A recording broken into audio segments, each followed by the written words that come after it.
49ers can make some moves to increase their salary cap. So if they wanted to sign a JC Treader, if they wanted to maybe go after Julio Jones, or bring in a veteran player at this point in the season, the 49ers can definitely make some moves to increase their salary cap space. And I think you guys know, you guys and gals know one of those moves.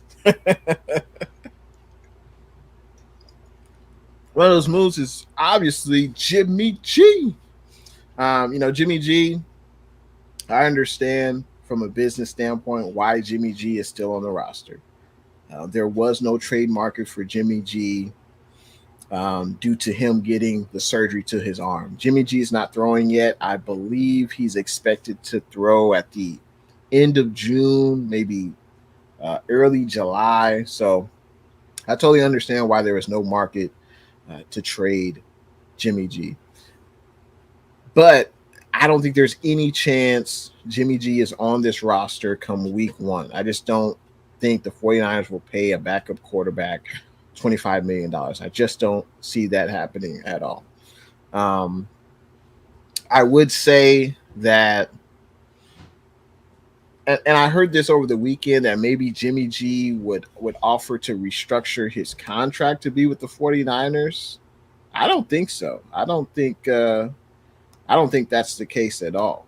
I don't think there's any way that Jimmy G would restructure his contract to stay. I mean, why? Why would he do that? I guess if you restructure, let's say half the contract, or maybe Jimmy G goes to $10 million, maybe that's better than just getting outright cut. But at least if Jimmy G gets outright cut, he can at least kind of choose where he wants to go. So, I mean, if you were Jimmy G, would you want to would you want to come back with the 49ers? I mean, hey, we drafted your replacement.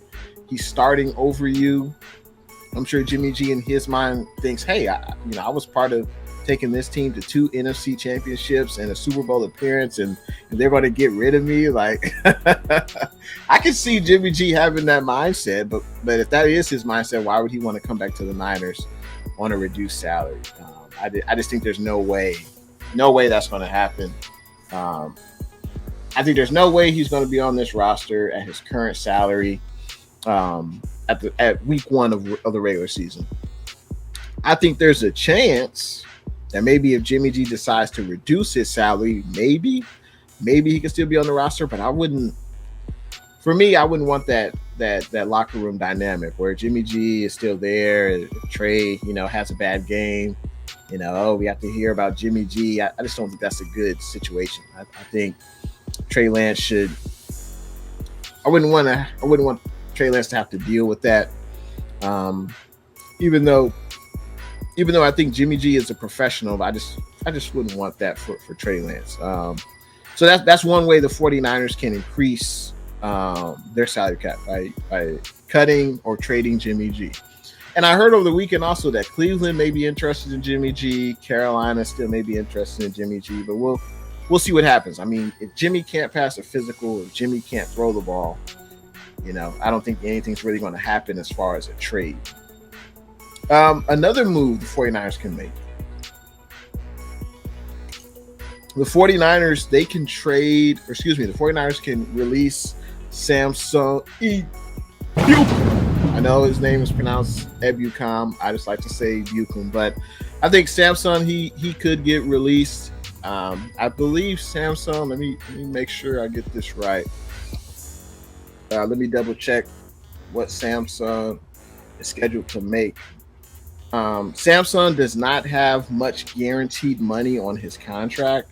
So we signed him last year, Samson, to a 2-year deal, $12 million contract, $3.5 million signing bonus.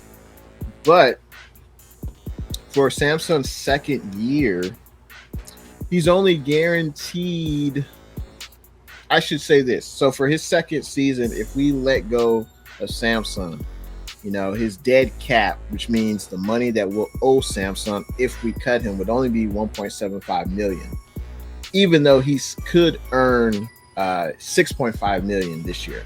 Only $1.75 million is guaranteed of that $6.5 million. So what that means is the 49ers can cut Samson, and we would have about $5 million more in cap space and we would only owe Samsung 1.7.